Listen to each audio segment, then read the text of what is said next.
વંદે માતરમ બાળકો, બધા મજામાં છો ને? આજે આપણે નિબંધ લેખનની ચોપડીમાં નિબંધ કરવાના છીએ. આપણે કયો નિબંધ આવ્યા? ત્રીજો નિબંધ છે આપણો નદી. તો જુઓ, તમે નિબંધ લેખનની ચોપડીમાં જુઓ તો કેવું સુંદર મજાનું નદીનું ચિત્ર આપેલું છે.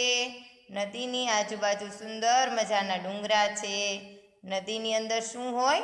હોડી તરતી હોય. પછી આજુબાજુ લીલાછમ ખેતરો જોવા મળે છે. તો બાળકો, તમે નદી જોઈ છે? હા, નદી કિનારે આપણે તો ઘણીવાર ફરવા ગયા હશું. આ નદી કેવી રીતે બને છે તમને ખ્યાલ છે? આ નદી કુદરતી રીતે બને છે અને નદીને આપણે માતા તરીકે પૂજન કરીએ છીએ. બાળકો, આપણી ભારતીય સંસ્કૃતિ એવી છે કે જેમાં આપણે વૃક્ષો, નદી, પર્વતો આ બધાને જ આપણે પૂજનીય સ્થાન ગણીએ છીએ. તો નદીને પણ લોકમાતા કહેવાય છે. નદી છે ને એ શરૂઆતમાં નાનકડું એવું ઝરણું હોય છે. પછી ધીમે ધીમે આગળ વધતા વધતા તે મોટી મોટી બનતી જાય છે. આ નદીને કાંઠે ઘણા ગામો અને શહેરો આવેલા હોય છે. તમને આપણી ગુજરાતની નદીઓના નામ આવડે છે બાળકો? આપણે કયા શહેરમાં રહીએ છીએ? સુરત. તો આપણે સુરત શહેરમાં કઈ નદી વહે છે? કોને ખ્યાલ છે? આપણા શહેરમાં તો તાપી નદી વહે છે. પછી બીજી ઘણી બધી નદીઓ છે ગુજરાતમાં વહે છે. નર્મદા છે, તે ભરૂચમાં વહે છે. સાબરમતી છે, અમદાવાદમાં વહે છે. મહી, આ બધી જ આપણી ગુજરાતની જાણીતી નદીઓ છે. આ નદી છે ને આપણને ખૂબ જ ઉપયોગી છે. કેવી રીતે ખબર છે? આ નદી આપણને પીવાનું પાણી આપે છે. બાળકો, આપણને પાણી વગર ચાલે છે? જરાય ન ચાલે પાણી વગર. તો આપણને નદી પીવાનું પાણી આપે. પછી નદી ઉપર બંધ બાંધવામાં આવે છે અને બંધમાં પાણી એકઠું કરવામાં આવે છે. એકઠું કરીએ અને આ પાણી ક્યાં ઉપયોગમાં લેવાય છે તમને ખ્યાલ છે? આ પાણી તો ખેતીકામમાં ઉપયોગમાં લેવાય છે. અને એ ખેતીકામમાં બાળકો વિચાર કરો, જુઓ, ખેડૂતો ખેતર ન ખેડતા હોત તો શું થાત? તો આપણને અનાજ, શાકભાજી, કઠોળ આ બધું જ આપણને મળી શકે નહીં. તો જુઓ, આ ખેતરમાં નદીનું પાણી પહોંચે છે એટલા માટે જ ખેડૂતો ખેતી કરી શકે છે. અને આ પાણી આપણને આ રીતે બહુ જ ઉપયોગી છે. અને નદી કિનારાના ખેતરો તો જુઓ કેવા લીલાછમ દેખાય છે. જુઓ, આ ખેડૂતભાઈ છે ને ટ્રેક્ટરથી ખેતી કરે છે અને આ ખેતર આપણું કેવું લીલુંછમ દેખાઈ રહ્યું છે. અને નદીના પાણીમાં તમે ક્યારેય ડૂબકી મારી છે? છપછપિયા કર્યા છે? હા, આપણને તો ખૂબ મજા પડે નદીના પાણીમાં નાહવાની. અને તમે જોયું છે કે નદી કિનારે તો પશુઓ અને પક્ષીઓ પાણી પીવા માટે આવે છે. તેમને તો નદી ખૂબ જ ગમે છે. અને નદી આપણને બાળકોને પણ ખૂબ ગમે, મોટાને પણ ખૂબ ગમે. આ નદી છે એ વહેતી વહેતી સાગરમાં સમાઈ જાય છે. સાગર એટલે કે દરિયો. તો દરિયામાં સમાઈ જાય છે. આ રીતે નદી નાનકડા એવા ઝરણામાંથી મોટું સ્વરૂપ ધારણ કરીને દરિયામાં સમાઈ જાય છે. તો આ નદી વિશે સાંભળવાની, જોવાની આપણને ખૂબ મજા પડે. તો ચાલો બાળકો, આજે આપણે નદીનો નિબંધ જોઈએ, વાંચીએ અને લખીએ. બરાબર ને બાળકો? તમે પણ મારી સાથે વાંચજો. જુઓ, આપણે સુંદર મજાનું નદીનું ચિત્ર જોયું. હવે તમે જોજો. આપણે વાંચવાની શરૂઆત કરીએ. નદી લોકમાતા કહેવાય છે. નદી કુદરતી રીતે બને છે. નદી શરૂઆતમાં નાનકડું ઝરણું હોય છે. આગળ વધતા વધતા તે મોટી બનતી જાય છે. નદીને કાંઠે ઘણા ગામ અને શહેરો આવેલા છે. સાબરમતી, તાપી, મહી વગેરે ગુજરાતની જાણીતી નદીઓ છે. નદી આપણને બહુ જ ઉપયોગી છે. નદી આપણને પીવાનું પાણી આપે છે. નદી ઉપર બંધ બાંધીને પાણી એકઠું કરવામાં આવે છે. આ પાણી ખેતી કામમાં ઉપયોગમાં લેવાય છે. નદી કિનારાના ખેતરો તો લીલાછમ હોય છે. નદીના પાણીમાં નાહવાની તો બહુ મજા પડે છે. પશુઓ પક્ષીઓને પણ નદી ખૂબ જ ગમતી હશે. નદી વહેતી વહેતી સાગરમાં સમાઈ જાય છે. તો બાળકો, હવે આપણે નિબંધ લખવાની શરૂઆત કરીએ. અહીંયા આપણે તારીખના ખાનામાં તારીખ લખીશું અને અહીંયા આપણે શીર્ષક લગાવીશું. નિબંધ 3. નિબંધનું નામ શું છે? નદી. આપણે નિબંધ કેવા અક્ષરે લખવાનો છે બાળકો? સુંદર અક્ષરે લખવાનો છે. જુઓ, આપણે સામેના પેજથી લીટી વાંચતા જવાની અને લખતા જવાની. પહેલું વાક્ય શું છે? નદી લોકમાતા કહેવાય છે. તો આપણે નંબર પણ આપી શકીએ અને ટપકું પણ કરી શકીએ.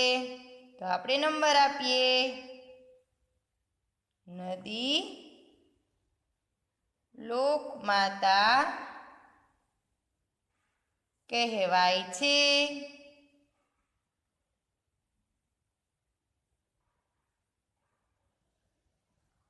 બીજું, નદી કુદરતી રીતે બને છે.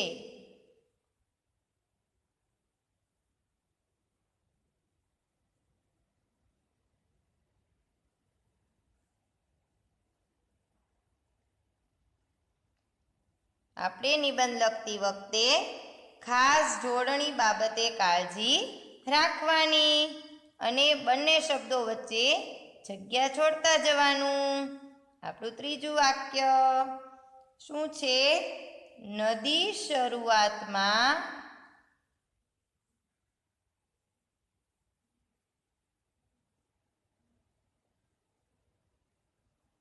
નાનકડું ઝરણું હોય છે.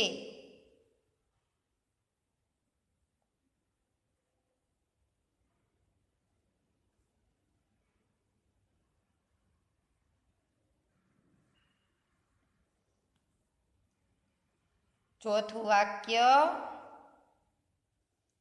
આગળ વધતા વધતા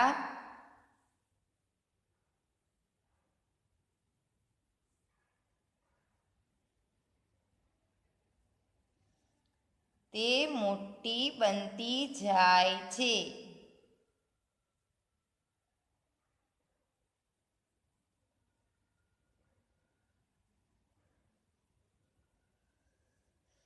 વાક્યને અંતે પૂર્ણવિરામ કરવાનું ભૂલવાનું નહીં. આગળ વધતા વધતા તે મોટી બનતી જાય છે. પાંચમું વાક્ય શું છે બાળકો? નદીને કાંઠે ઘણા ગામ અને શહેરો આવેલા છે. તો આપણે લખીશું, નદીને કાંઠે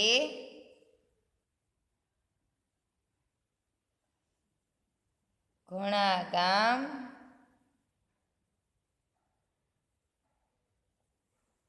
અને શહેરો આવેલા છે.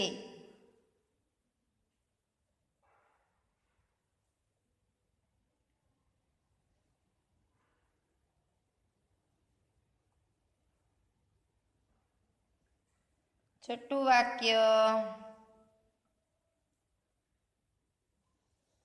સાબરમતી, તાપી, મહી વગેરે ગુજરાતની જાણીતી નદીઓ છે.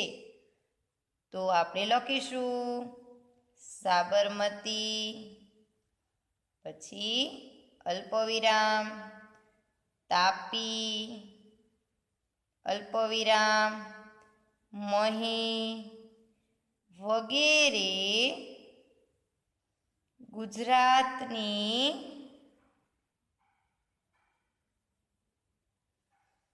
જાણીતી, આ લીટીમાં ન સમાય તો બીજી લીટીમાં લખવાનું, જાણીતી નદીઓ છે.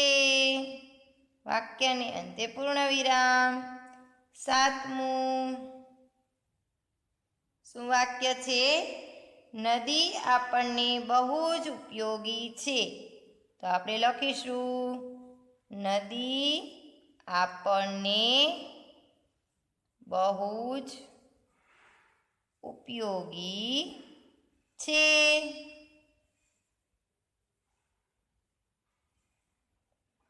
8મું વાક્ય, નદી આપણને પીવાનું પાણી આપે છે. નદી આપણને પીવાનું પાણી આપે છે.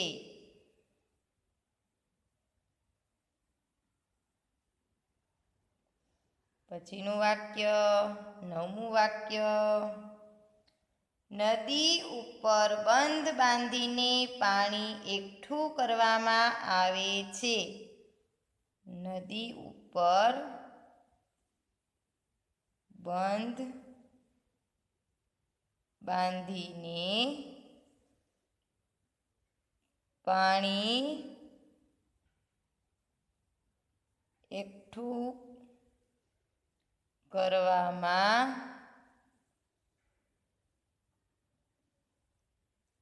આવે છે.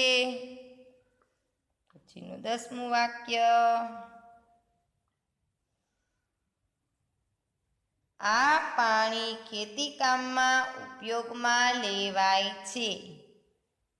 આ પાણી ખેતીકામમાં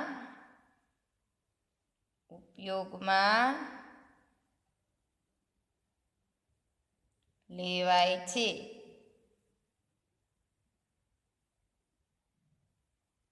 પછીનું વાક્ય 11મું, નદી કિનારાના ખેતરો તો લીલાછમ હોય છે. નદી કિનારાના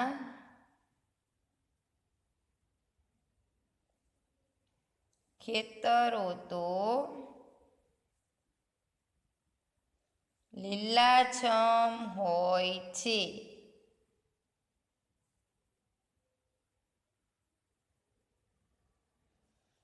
12મું,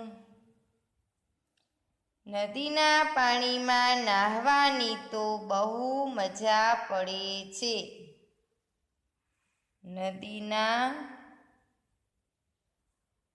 પાણીમાં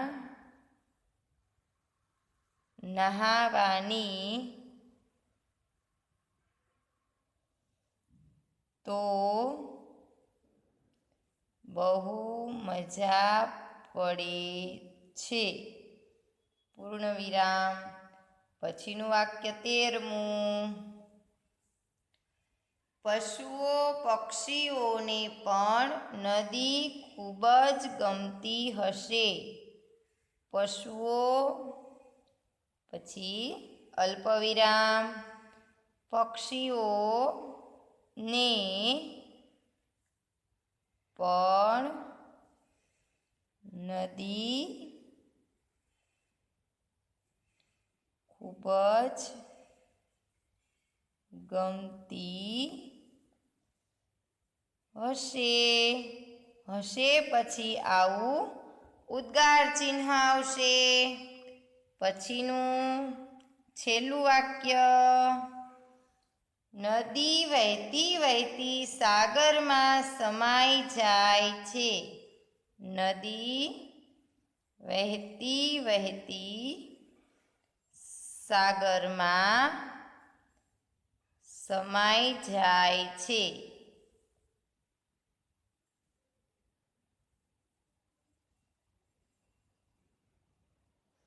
બરાબર ને બાળકો? આ રીતે આપણે નિબંધ લેખન કર્યું. હવે તમારે આપણે લખ્યું એમ તમારે સામે આંગળી મૂકીને જોતા જવાનું કે આપણે એકે લીટી ચૂકી ગયા નથી ને. તો આપણે ફરીવાર તમે સામે જોતા જજો. હું અહીંયા વાંચું છું અને તમે મારી સાથે વાક્ય બોલજો. નદી લોકમાતા કહેવાય છે. નદી કુદરતી રીતે બને છે. નદી શરૂઆતમાં નાનકડું ઝરણું હોય છે. આગળ વધતા વધતા તે મોટી બનતી જાય છે. નદીને કાંઠે ઘણા ગામ અને શહેરો આવેલા છે. સાબરમતી, તાપી, મહી વગેરે ગુજરાતની જાણીતી નદીઓ છે.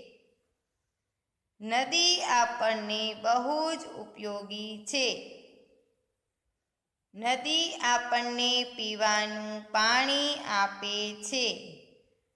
નદી ઉપર બંધ બાંધીને પાણી એકઠું કરવામાં આવે છે.